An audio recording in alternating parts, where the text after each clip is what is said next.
우리는 지난 시간까지 이스라엘 민족이 애굽을 빠져나와서 시내산에 이르는 과정에 대한 이야기를 함께 나누었습니다.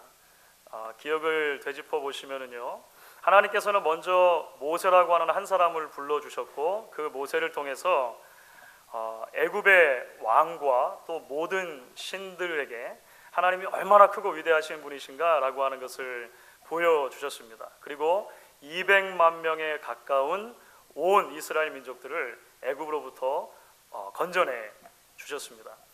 그들로 하여금 하나님을 예배하는 백성 되게 하기 위해서 그렇게 하신 것이죠. 물론 광야 생활 가운데, 광야 여정 가운데 어려움도 있었습니다. 시험도 있었습니다. 그러나 하나님께서는 때로 그들의 불평과 불만을 들어주시면서, 때로는 먹을 것을 주시고 마실 것을 주시면서, 때로는 광야의 족속들과 싸워 이기게 하시면서 그들로 하여금 이제 시내산까지 이르도록 지켜주셨던 것을 보게 됩니다. 그런데 여러분, 이제 출애굽기의 다음 절반에 해당되는 20장부터 40장까지의 내용을 보시면, 지금까지 우리가 함께 살펴봤던 이런 흥미진진한 내용과 비교해 볼 때 조금 지루한 내용으로, 지루하게 보이는 내용으로 가득 차 있는 것을 보게 됩니다. 사실 출애굽기 20장부터 24장까지는 율법과 관련된 부분입니다. 첫 부분에 등장하는 10계명은 우리에게 비교적 익숙하지만 10계명을 지나고 나면 고대 이스라엘 민족들에게 필요했던 여러 삶의 법규들이 기록되어 있는 것을 보게 돼요. 종종 출타하시거나 여행을 하실 때 여러분들 가운데 이렇게 책을 들고 가시는 분들 계신지 모르겠습니다. 저도 교단 일로 출타를 하거나 아니면 이 휴가를 가게 되면 책을 몇 권 가지고 갑니다. 그런데 여러분, 혹시 그렇게 가실 때 법전을 들고 가시는 분들 계십니까? 비행기에서 심심하니까 이번에 대한민국 헌법을 내가 한번 다 읽어봐야겠다. 이번에 휴가 가서 바닷가에서 머리나 식힐 겸 미합중국 헌법을 한번 떼봐야겠다. 혹시 그렇게 생각하시는 분 계세요? 거의 없으실 것 같아요. 한두 명 계실지도 모르니까 제가 100%는 말씀 못 드리겠고, 저도 그러지는 않은 것 같습니다. 보통 시집이나 소설이나 수필집 이렇게 가볍게 읽을 수 있는 것들을 가지고 가죠. 그런 경우에는 신앙서적도 보통 제가 가지고 다니지는 않는 것 같습니다. 여러분, 그래서요, 보통 연초에 우리가 창세기부터 시작해서 성경을 일독을 해보겠다라고 마음 먹고 성경을 읽어가기 시작할 때 첫 번째로 만나는 난관이 있다면 출애굽기 20장부터 23장까지 사실 기록된 율법과 관련된 부분입니다. 말씀드린 것처럼 10계명은 지나가지만 그 뒤에 나오는 부분들은 좀 오늘 우리와 좀 맞지 않아 보이는 그런 여러 조항들이 있기 때문에 그렇습니다. 어떻게 해서 이거는 몇 장이 안 되니까 이제 넘어가요. 출애굽기 그 율법과 관련된 부분을 슬쩍슬쩍 넘어가는데요, 그 다음에 갑자기 성막에 관한 내용이 나타납니다. 청색, 자색, 홍색실, 가는 배실, 이렇게 시작해가지고요, 성막을 어떻게 지어야 될 것인가 너무 자세하게 이제 설명이 되어 있습니다. 끝나는가 싶었는데 뒤에 한 번 더 나옵니다. 왜냐하면 그대로 만들었다는 것을 기록을 해야 되는데, 그대로 만들었음 하고 끝나면 좋잖아요. 앞의 내용을 그대로 복사를 해가지고 옮겨놓은 것처럼 그 내용이 한 번 더 등장을 해요. 굉장히 어렵죠. 출애굽기 일단 시작을 했으니까, 앞부분은 재밌었으니까 끝까지 읽어보자 해가지고 출애굽기는 어쨌든 마쳤습니다. 그런데 그 다음을 보니까 레위기입니다. 온갖 종류의 제사에 대한 이야기가 나오고, 먹어야 될 것, 먹지 말아야 될 것 이런 거 나오고, 피부병 이런 얘기가 나오고 해요. 그래서 보통의 경우에 이쯤에서 저희의 인내가 한계에 도달합니다. 그리고 이 구약은 아닌가 보다 하고 이제 방향을 선회해서 신약으로, 신약은 그래도 재밌겠지 하고 이제 옮겨가죠. 웬일입니까? 마태복음 1장을 펼쳤는데 낳고 족보가 등장하는 거예요. 살며시 성경을 덮는 거죠. 제가 서두에 좀 이 말씀을 드리는 이유는 두 가지입니다. 하나는 말씀드린 대로 출애굽기 나머지 절반에 해당하는 율법과 성막에 대한 부분은 자칫 잘못하면 우리가 길을 잃기 쉬운 숲과 같기 때문에 그렇습니다. 우리가 이 부분을 마음에 염두하고 읽어가야 하지, 그렇지 않으면 금방 우리가 성경을 읽어가는 흥미를 잃어가게 되고 중도의 길을 잃게 되는 경우가 허다합니다.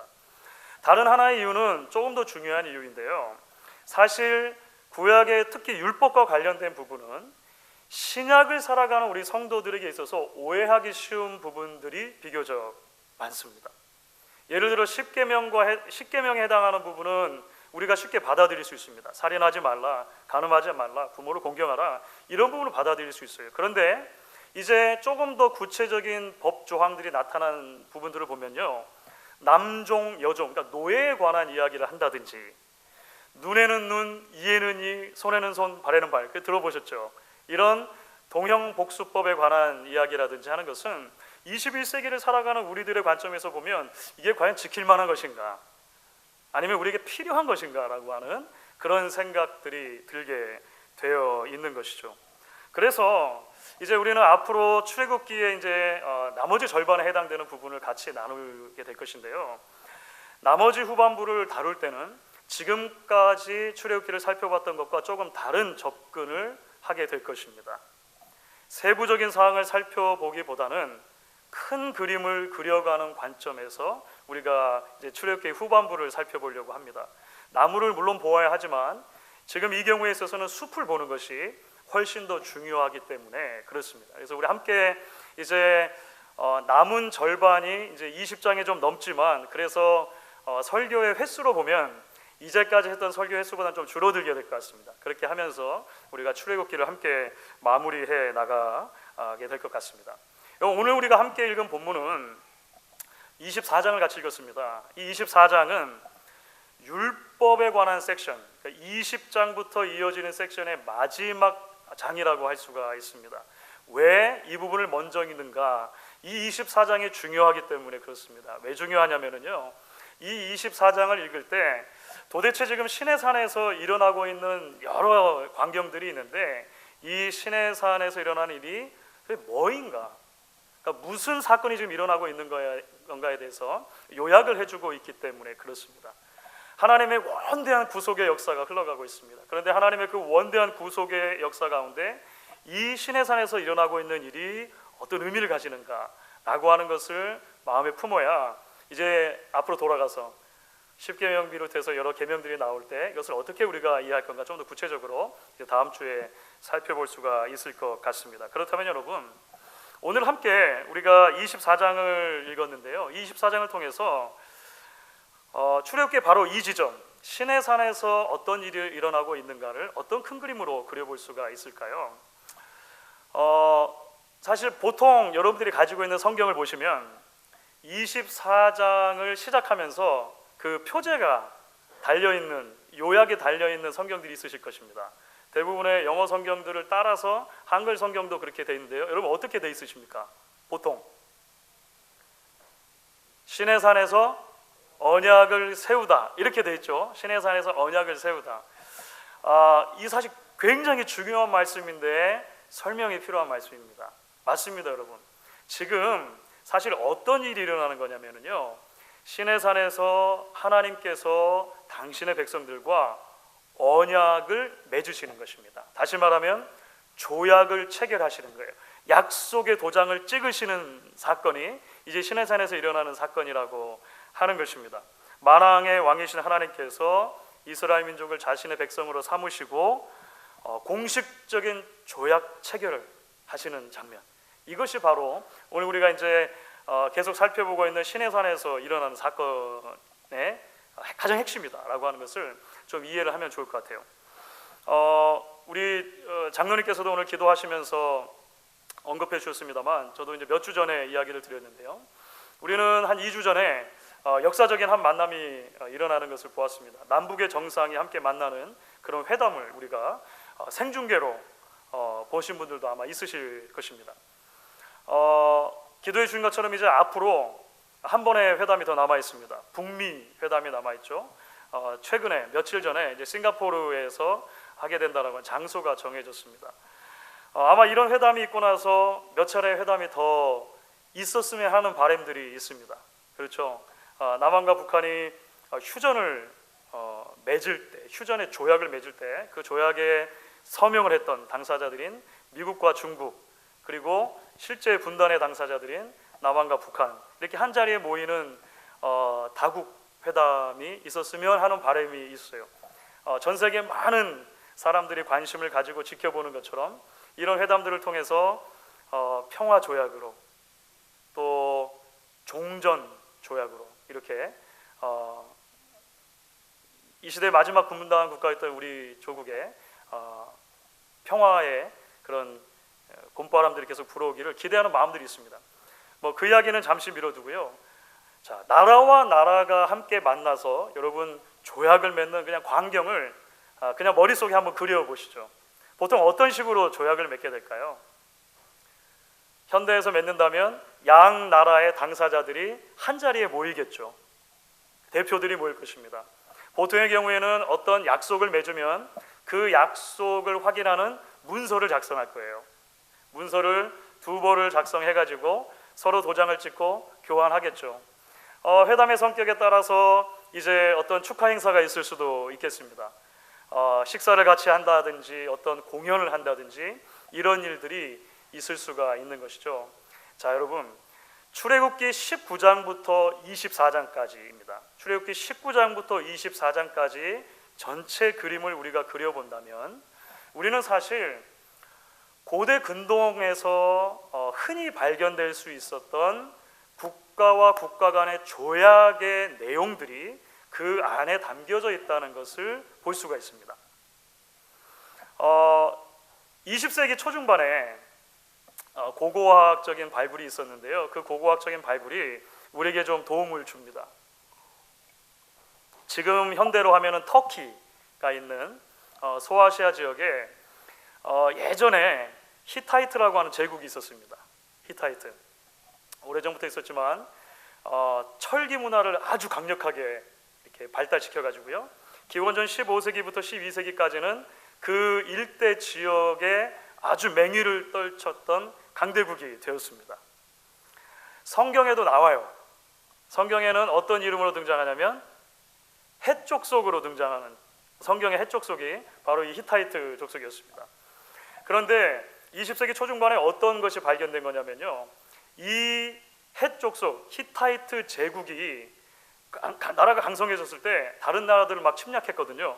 다른 나라들을 침략해서 복속시킨 다음에 히타이트 제국과 다른 복속시킨 나라들 사이에 조약을 맺어서 그 조약의 문서를 남겨놓은 게 발견이 된 거예요. 말씀드렸던 것처럼 철기 문화가 강성했다 그랬잖아요. 그래서 스케일도 남다르게 그 조약을 어디다가 썼겠습니까? 보시는 것처럼 철판에다가 기록했기 때문에 오래 남아있는 거예요. 뭐 모두가 철판은 아닙니다만 철판으로 기록된 게 많이 있었어요. 고고학자들이 발굴해놓고 나니까 히타이트의 대왕이 복속국의 이제 작은 왕이 된 거잖아요. 일종의 계약을 맺는데 아주 비슷한 내용들이 반복된다는 것을 발견한 것입니다. 이런 조약들의 어떤 내용이 반복되는가? 크게는 6가지 정도가 된다는 거예요. 첫 번째는 이제 왕이 자신의 이름을 밝히는 내용이 나옵니다. 나 히타이트의 대왕 누구누구는 말하노라, 뭐 이런 게 있잖아요. 그게 이제 기록이 되는 거예요. 그 다음에는 역사적인 서술이 나옵니다. 뭐냐면 우리 히타이트 제국의 역사가 어땠는가, 또는 어떤 식으로 이 이웃나라와 전쟁을 했는가, 또는 이 대왕의 업적은 무엇이었는가, 이런 걸 쭉 적어놓는 거예요. 그 다음에는 이제 복속된 국가의 신민들이 어떻게 복종할 것인가에 대한 그 규정들이 나오는 거예요. 보통은 그런 경우에 주요 조항들이 먼저 나옵니다. 조공은 1년에 몇 번 마치고 뭐 이런 거 있지 않습니까? 주요 조항들이 나오고 그 다음에 세부 조항들이 나오는 거예요. 좀 세세한 것들. 그 다음에는 이제 언약을 그렇게 조약을 맺었을 때 어디다가 그것을 보관할 것인가, 그리고 어떻게 정기적으로 낭독할 것인가에 대한 내용을 담아놓습니다. 그러니까 신민 국가들은 보통 이제 그 두 벌을 쓰겠죠. 오늘날처럼 그 조약의 문서를 두 개를 마련해 가지고 하나는 큰 왕의 신전에, 다른 하나는 작은 나라의 신전에 놓고 정기적으로 신민들은 그것을 꺼내다가 읽어야 되는 거예요. 왜냐하면 조약을 지켜야 되니까 그렇겠죠. 그 다음에는 이제 자신들의 신들의 이름을 부르면서 그 언약의 증인들을 세우고 나중에 축복과 저주의 그 조항이 따라 붙습니다. 이것을 잘 지키면, 이대로 잘 지키면 우리는 형님 나라로서 큰 국가로서 너희들을 보호해 줄 것이다 라고 하는 내용. 만약에 이것을 지키지 않을 경우에 엄청난 저주와 이제 심판이 내려질 것이다라는 경고, 이런 것들이 같이 붙는 거예요. 여기까지만 말씀드려도 뭔가 이렇게 막 연결이 되시죠? 이것이 발견된 다음에 그래서 성경학자들이, 특별히 이제 구약학자들이 출애굽기 19장부터 24장까지의 내용이 이 종주권 서약의 내용과 겹치는 부분이 굉장히 많다라고 하는 것을 본 것입니다. 여러분, 출애굽기 20장 이제 신명기 그 십계명이죠. 십계명이 시작하는 내용을 보면 20장 1절 2절이 이렇게 되어 있습니다. 제가 한번 읽어보도록 할게요. 하나님이 이 모든 말씀으로 말씀하여 이르시되 나는 너를 애굽 땅 종되었던 집에서 인도하여 낸 내 하나님 여호와니라. 내가 여호와다. 일단 이렇게 밝히시는 거예요. 보통의 경우에 출애굽기 19장을 역사적인 서술, 하나님이 이스라엘 백성들을 어떻게 여기까지 인도해 주셨는가, 독수리 날개, 우리가 지난 시간에 이야기를 했는데요, 이야기를 합니다. 우리가 아는 것처럼 그 다음에는 언약들이 나오는 거예요. 그 율법들이 나오는데요, 십계명 큰 조항이 먼저 나오고 다른 작은 조항들이 그 다음에 따라 나옵니다. 오늘 우리가 함께 읽는 본문에는 이 조약의 내용을 모세가 기록했고 백성들 앞에서 낭독했다는 내용이 나옵니다. 앞으로도 백성들은 계속해서 이 언약서를 읽어갈 것입니다. 이것을 어디다 보관할 것인가? 하나님께서는 이제 두 돌판을 주세요. 그렇죠. 왜 돌판이 두 개일까요? 옛날에는 이러한 고고학적인 바이블이 양쪽에 나눴었다고 생각을 했습니다. 5개씩 썼든지 아니면 4개, 6개 썼든지. 그런데 이제 이러한 바이블이 있고 나서는 이것이 아마 똑같은 두 개의 돌판이었을 것이다. 카피본이죠. 하나는 하나님 거, 하나는 백성들 거. 본래는 그렇게 돼야 되는 거죠. 네. 그리고 이것을 나중에 언약궤에 보관을 하게 됩니다. 그리고 언약이 주어지는, 율법이 주어지는 중간중간 사이로 하나님의 축복, 하나님의 저주, 이런 내용들이 기록이 되어 있어요. 자, 여기까지 말씀드린 것이 여러분 조금 어려우실 수 있습니다. 왜냐하면 좀 전문적인 내용들이 있잖아요. 아유, 이걸 어떻게 성경만 봐가지고 어떻게 알아요? 이렇게 하실 수 있어요. 그런데 우리가 여기서 기억해 볼 것이 있습니다. 출애굽기를 처음 읽었던 고대 사람들에게 사실 이 말씀은 당시 사람들의 기준으로 보면 누구라도 알기 쉬운 방식으로 기록되어진 하나님의 배려라고 하는 거예요. 왜냐하면 지금 이 시대가, 출애굽의 시대가 거의 히타이트 조약 같은 경우는 겹쳐집니다. 그러니까 당시를 살아가는 사람들이라면 출애굽기 19장부터 24장까지의 내용을 쭉 살펴봤을 때, 아, 그렇구나, 여기서 지금 하나님이 뭘 하고 계시는 건가? 하나님이 이스라엘 백성들과 언약을 맺으시는 거구나, 조약을 맺으시는 거구나 라고 하는 것을 쉽게 알아차렸을 거라고 하는 것입니다. 우리가 이 부분을 읽을 때 그래서 기억해야 될 것이 바로 그것이죠.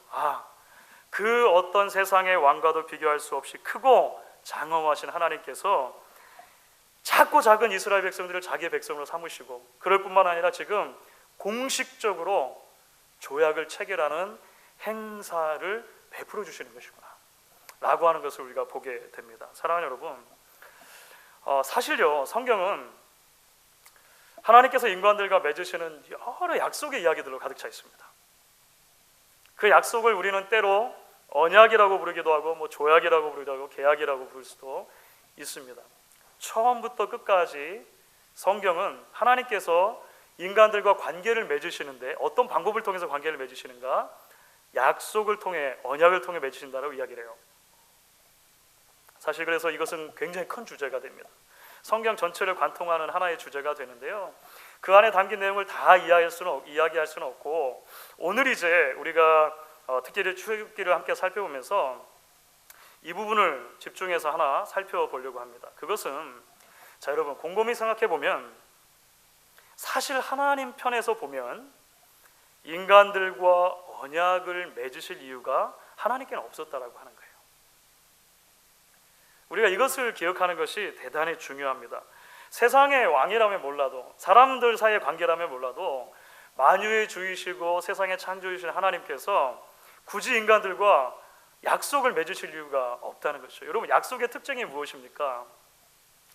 약속을 맺으면 약속을 맺는 당사자들끼리는 그 약속에 매이는 특징이 있습니다.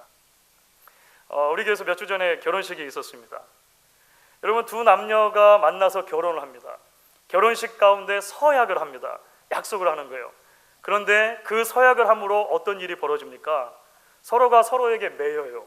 약속에 매이는 것입니다.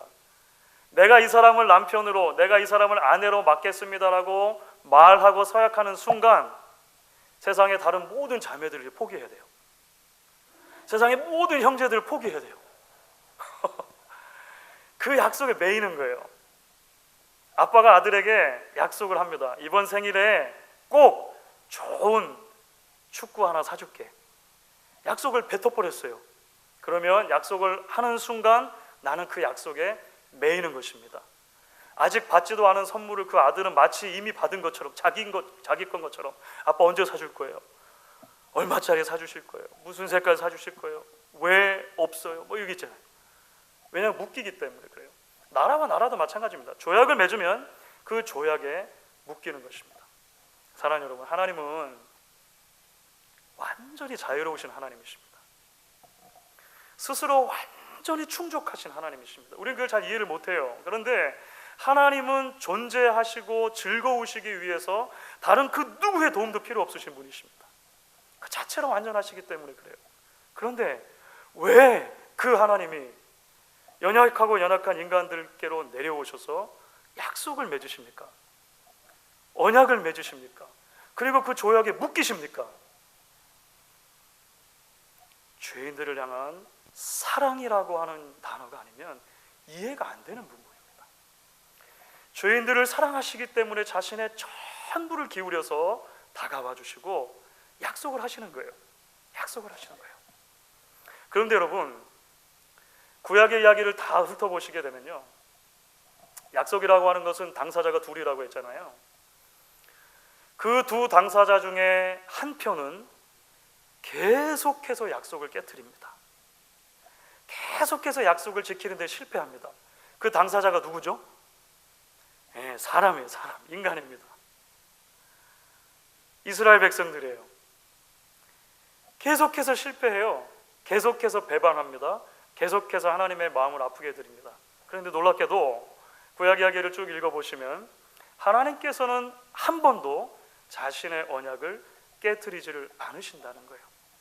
하나님께서는 한 번도 그 언약을 소홀히 대하지 않으신다는 거예요. 스스로 내려와 맺으신 약속에 스스로를 묶으시고 끝까지 신실하게 성실하게 지켜주시는 것이죠. 세상의 왕들과 전혀 다른 왕, 우리가 하나님을 통해 보게 됩니다. 그래서 우리는요, 이 언약 그리고 약속이라는 관점으로 성경을 읽을 때 성경은 결국 처음부터 끝까지 우리를 향한 하나님의 사랑의 이야기라고 하는 것을 보게 되는 것입니다. 하나님의 사랑이라고 하는 것은 단순한 사랑의 개념이 아니고 하나님께서 약속을 주셨고 그 약속에 끝까지 신실하시다라고 하는 개념으로 사랑이 설명될 수 있는 거예요. 결국 그 사랑 때문에 예수님께서 새 언약의 중보자로 오실 수밖에 없는 것입니다. 그 예수 안에서 저와 여러분을 하나님의 새 피조물로 만들어 주신 거예요. 그래서 우리가 지난 시간에도 히브리서를 잠깐 살펴봤는데요, 오늘은 히브리서 9장의 말씀을 한번 살펴보면 좋을 것 같습니다. 히브리서 9장 13절부터 15절을 보시면 이 부분도 시내산 사건과 구약에 또는 성막, 제사 제도 이런 것들을 염두에 두고서 이제 우리에게 적고 있습니다. 우리 같이 한번 한 목소리를 읽어보시면 좋을 것 같아요. 13절부터 15절 같이 읽겠습니다. 염소와 황소의 피와 및 암송아지의 죄를 부정한 자에게 뿌려 그 육체를 정결하게 하여 거룩하게 하거든 하물며 영원하신 성령으로 말미암아 흠없는 자기를 하나님께 드린 그리스도의 피가 어찌 너희 양심을 죽은 행실에서 깨끗하게 하고 살아계신 하나님을 섬기게 하지 못하겠느냐. 이로 말미암아 그는 새 언약의 중보자시니 이는 첫 언약 때에 범한 죄에서 속량하시고 주구사 부르심을 입은 자로 하여금 영원한 기업의 약속을 얻게 하려 하심이라. 여러분, 말씀드린 것처럼 원래 있었던 약속에 대해서 실패하고 그 약속을 저버리고 계속해서 파기했던 대상은 누구입니까? 인간입니다. 우리라고 할 수 있을 거예요. 원래 언약에 있었던 대로 저주를 받아야 된다면, 심판을 받아야 된다면 누가 받는 것이 정상입니까? 깨트린 사람이 받는 게 정상인 거예요. 그런데 하나님은 그렇게 하지 않으셨습니다.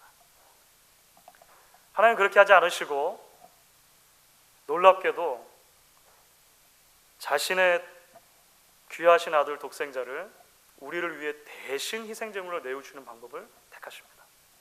그 예수께서 십자가에서 피를 흘려 죽으심으로 우리를 새 생명으로 태어나게 하시고 새로운 피조물이 되게 하시는 것이 하나님의 구원의 계획이었다고 하는 거예요. 이것이 하나님의 사랑의 결과라고 하는 것을 우리가 보게 되는 것이죠. 그래서 고린도후서 5장 17절 보시면 바울이 이 유명한 말씀에서 이렇게 이야기한 것입니다. 그런즉 누구든지 그리스도 안에 있으면 새로운 피조물이요 이전 것은 지나갔으니 보라 새 것이 되었도다. 사랑하는 여러분, 약속이라고 하는 개념, 언약이라고 하는 개념이 조금 딱딱할 수 있지만 사실 성경의 처음부터 끝까지 하나님이 우리를 어떻게 보아주시는가, 하나님 우리에게 어떻게 다가와 주시는가, 하나님 우리를 어떻게 사랑하시는가에 대한 이야기가 바로 여기에 담겨 있다는 것을 보게 됩니다. 구약에서는 그래서 이런 언약의 신실한 하나님의 사랑을 히브리어로 헤세드라고 하는 것입니다. 헤세드. 단순한 사랑으로 번역될 수 없는 단어예요. 언약을 주시고 그 언약의 신실한 하나님의 사랑, 그것이 바로 헤세드가 되는 것입니다. 사랑하는 여러분, 말씀을 좀 마무리해 보도록 하겠습니다. 언젠가 수요일 날에도 한번 말씀을 드린 적이 있는 것 같은데요. 제가 참 존경하는 목사님 한 분이 계세요. 오랫동안 신학교 교수로 계시다가 이민교회에서 여러 해 담임 목사로 섬기기도 하셨습니다. 지금은 복음의 자유가 허락되지 않은 한 나라에서 지하교회 성도들을 섬기는 사역을 하고 계십니다. 그 목사님께서 작년 한 해 안식년으로 미국에 오셨다가 이제 책을 한 권 쓰셨습니다. 돌아가시기 전에, 복귀하시기 전에. 그 책의 제목이 더 뉴 카버넌트 신학이에요. 제목은 좀 어렵죠. 이게 새 언약의 신학인데 그 부제목이 이렇게 달려 있습니다. 언약을 잃어버린 이 세대에게. 이제 제목처럼 언약, 약속이라고 하는 관점으로 성경 전체를 꿰뚫는 이런 개관서를 쓰신 것입니다. 신학자이지만 이 선교사의 마음이 있어서 아주 이해하기 쉬운 언어를 가능한 사용하셔서 이 책을 쓰셔서 도움이 많이 되는 책입니다. 거기서 이 목사님께서 이제 인용을 하나 하시면서 자기 이야기를 덧붙이십니다. 웨스민스터 교수셨던 그 존 프레임이라고 하는 교수님의 이런 글을 먼저 인용하세요. 하나님의 사랑은 성경 이야기의 중심이다. 하나님의 사랑이 성경의 중심이다. 이렇게 하신 다음에 설명을 덧붙입니다. 하나님의 사랑은 자녀들을 책임지는 언약적인 사랑이다. 인간과 피조물을 향한 하나님의 언약적인 신실함이 성경의 중심 내러티브다. 이렇게 설명을 해 주셨습니다. 그렇습니다, 여러분. 우리가 시내산에서 벌어진 사건을 바라볼 때 시내산에서 벌어진 언약의 사건이나 갈보리산 위에서 벌어졌던 예수님의 핏부림의 새 언약 체결 사건이나 바로 그 한 가운데는 죄인들을 향하신 하나님의 사랑이라고 하는 개념이 있는 것입니다. 저와 여러분을 사랑하시되 끝까지 사랑하시는 하나님의 성실하심이, 신실하심이 바로 오늘 저와 여러분을 새로운 이스라엘로 삼아주셔서 거룩하신 하나님 발 앞에 나와 예배할 수 있게 해주신 것입니다. 그 은혜와 사랑을 기억하고 그 놀라운 사랑에 감격하며 하나님 앞에 나아갈 수 있는 저와 여러분 될 수 있기를 주의 이름으로 축원하겠습니다.